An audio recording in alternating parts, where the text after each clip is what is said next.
السلام عليكم. النهارده ان شاء الله هننزل العاصمه الاداريه الجديده، هنتابع اخر التطورات اللي حصلت فيها، سواء من المشاريع الحكوميه والحاجات اللي شغاله تنفيذات او من القطاع الخاص، يعني سواء بقى سكني، اداري، تجاري. هناخد راوند كده طويله شويه، هنشوف كل اللي حصل في العاصمه الاداريه الجديده في خلال الفتره اللي فاتت. احنا دلوقتي داخلين الدخلة الطبيعية بتاعت العاصمة الإدارية الجديدة اللي هي من التجمع الخامس. طالعين من التجمع الخامس، بنطلع على الدائري الأوسطي اللي هو قصادنا على طول ده. وزي ما احنا شايفين بوابات العاصمة يعتبر خلصت، هي اللي قصادنا دي على طول. وادت شكل ممتاز جدا كدخلة للعاصمة الإدارية الجديدة. هنطلع الدائري الأوسطي وننزل الكوبري، هنكون موجودين عند البوابات اللي هناك. احنا دلوقتي يعتبر نازلين من الدائري الاوسطي عشان ندخل داخلة العاصمة الادارية الجديدة من محور بن زايد الجنوبي. يعني دي البوابة الاولى اللي هي على بن زايد، وطبعا في بوابة تانية على بن زايد الشمالي. اللي على يميننا ده كومباوند لافيستا سيتي، ده يعتبر خلص انشاءات بنسبة 90% او اكتر كمان، وخلصوا كمان اللاندسكيب من جوه، وخلصوا تشطيب الفيلات الخارجي. فده من الحاجات اللي كان الشغل فيها سريع جدا الفترة اللي فاتت.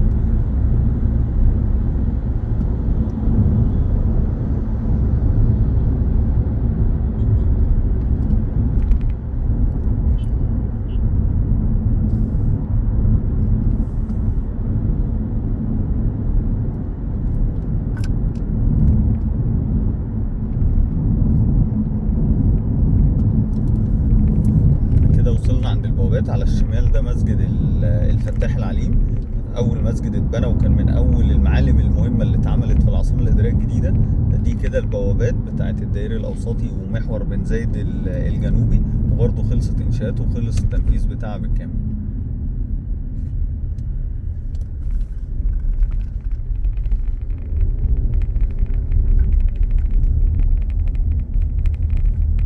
طبعا هو شكل البوابات وشكل الانشاءات اللي بيحصل في العاصمه ده عشان يديها فعلا زي ما بنقول مستوى اعلى من اي مدينه تانية موجوده في مصر. الموضوع بس مش مجرد ان هو انا ببني مدينه جديده وخلاص، لا، انا ببني مدينه جديده وعلى مستوى عالي وعلى شكل محترم جدا يعني. احنا كده على بداية محور بن زايد الجنوبي. زي ما احنا شايفين يعني في حاجات كتير بدأت تشتغل في العاصمة. البنزينة اللي على اليمين دي كنا شفناها في اكتر من فيديو، وخلاص اشتغلت وبقت جاهزة بكل خدماتها. على الشمال الشغل بتاع التشجير بدأ يظهر، سواء في الجزيرة اللي بين الاتجاهين او في النهر الاخضر نفسه. وهنحاول ندخل النهر الاخضر ونشوف شكل التشجير جوه وشكل الانشاءات اللي حصلت. احنا زي ما احنا عارفين العاصمه يعتبر نزلت في 2018 تقريبا، يعني بنتكلم ان بقالها حوالي 5 سنين. طبعا 5 سنين في عمر مدينه هو رقم بسيط جدا. احنا عندنا مدن زي مثلا التجمع الخامس كده بنتكلم نازل من سنة 97، فاحنا بنتكلم بقاله اكتر من 25 سنة، او بقاله اكتر داخل في حوالي 30 سنة التجمع الخامس. ورغم كده لسه في مناطق كتير ما اتبنتش، ولسه في المناطق اللي اتبنت حتى حجم اراضي كبيرة ما خلصتش. فاحنا بنتكلم 5 سنين في عمر العاصمه الاداريه الجديده، هي مده طويله، الناس بقالها كتير بتسمع عن العاصمه. بس في خلال ال5 سنين دول حصل حجم تنفيذ كويس جدا، يكاد يكون اكتر من 60-70% من المرحله الاولى. هنشوف الطرق اللي خلصت، الانشاءات، الاحياء السكنيه اللي اتبنت، اللاندسكيب اللي موجوده في مكان زي النهر الاخضر على شمالنا كده. هنشوف ان خلاص خلصت. فمدينه بالحجم ده احنا بنتكلم ان هي ضعف مساحه التجمع. يعني المرحله الاولى بس بتاعتها بنتكلم ان هي 40,000 فدان، فاما 40,000 فدان يخلص اكتر من 60% منهم كانشاءات ومباني، ده رقم كبير جدا وحجم شغل فعلا ما وقفش في خلال ال5 سنين اللي فاتوا. عندنا الاحياء السكنيه من الR1 للR6 اللي تبع الدوله خلصت انشاءات. يعني هنشوف على اليمين كده الR5 والR6 اللي ظاهرين، العمارات اللي على اليمين دول اللي جنبهم المدينه الطبيه. الخدمات اللي خلصت سواء بقى عندنا جامعات، عندنا نوادي، عندنا المدينه الرياضيه اللي موجوده في الMU، المدينه الاولمبيه اللي بتتعمل ناحيه طريق السخنه. عندنا الجامعات اللي فتحت واشتغلت في العاصمه، اكتر من 11 جامعه تقريبا شغاله خلاص في العاصمه بقالها اكتر من سنه. المدارس اللي اشتغلت في خلال 5 سنين، ان احنا نقدر نخلي مدينه كانت صحراء وما فيش فيها اي حاجه يبقى فيها خدمات وفيها بنيه تحتيه وفيها طرق ومباني خلصت وفيها خدمات شغاله، سواء مدارس او جامعات او مباني حكوميه او المطار او الفندق يعني. فده انجاز انا شايف ان هو كويس جدا. يمكن الناس كانت عندها طموح ان العاصمه تشتغل اسرع من كده واكتر من كده، وان يبدا فيها الحياه الترفيهيه بقى اللي هو المولات التجاري والمولات الاداري. وده ما حصلش بسبب ظروف، مش تاخير في العاصمه نفسها، اكتر منها ظروف حصلت على العالم كله، سواء ظروف عندنا هنا في مصر او ظروف خارجيه اثرت على التوقيتات واثرت على الشغل في العاصمه الاداريه الجديده. ورغم كده برضه حجم الانجاز حلو جدا. يعني احنا ما بنتكلمش ان هي لسه فاضيه ولا لسه الاراضي فيها ما اتبنتش او لسه ما فيش حاجه اشتغلت خالص، لا هي اشتغلت بنسبه مقبوله مقارنه بحجم المدينه ومقارنه بحجم المشاريع اللي بيخلص فيها. فاحنا كان بس طموحنا ان احنا على مثلا 2023 نلاقي بقى المولات التجاري والمولات الاداري خلصت وشغاله. وطبعا ده شويه طموح متفائل قوي وصعب انه يحصل.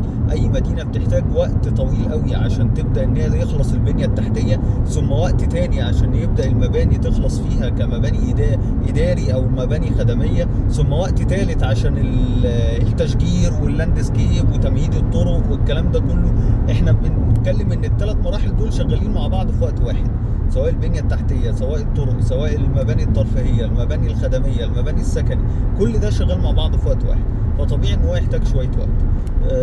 وشويه وقت الطبيعي ان هو يبقى كتير قوي، وده مش حاصل في العاصمه. بالعكس، هي الدنيا هنا ما بتوقفش كشغل، ما بتوقفش كانشاءات ولا كبنى.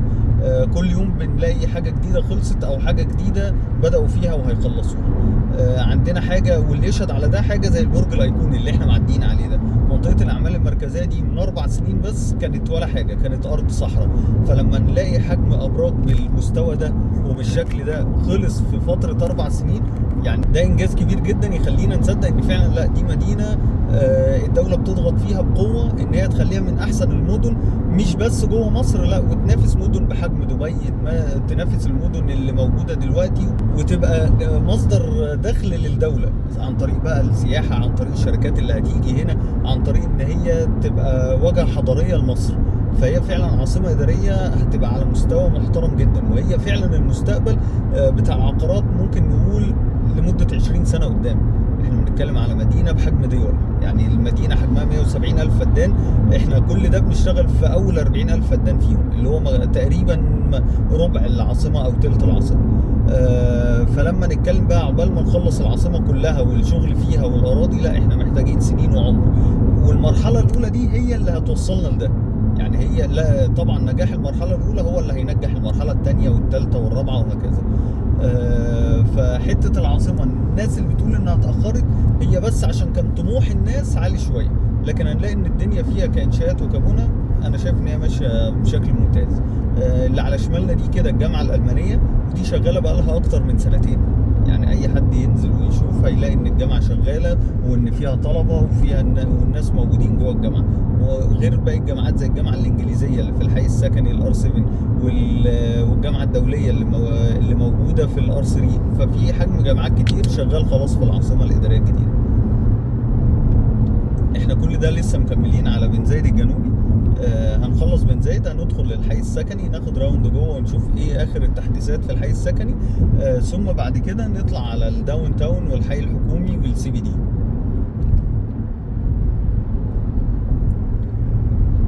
اللي على شمالنا ده كده كومباوند دايموند سيتي، من الكومباوندز اللي خلصت انشاءات بنسبه 100% تقريبا.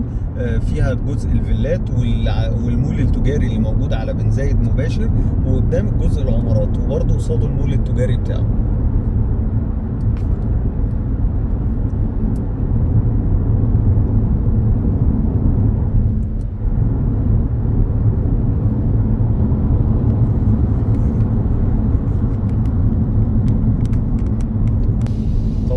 عند ميدان الكاتدرائيه اللي هو ميدان طلعت مصطفى. لو دخلنا شمال هنقدر نوصل للحي الحكومي وفندق الماسا والداون تاون. لو دخلنا يمين هندخل للاحياء السكنيه اللي هو الار 7، واللي في الوش دي الكاتدرائيه. برضو من اول المعالم اللي خلصت وكانت جاهزه في العاصمه الاداريه الجديده.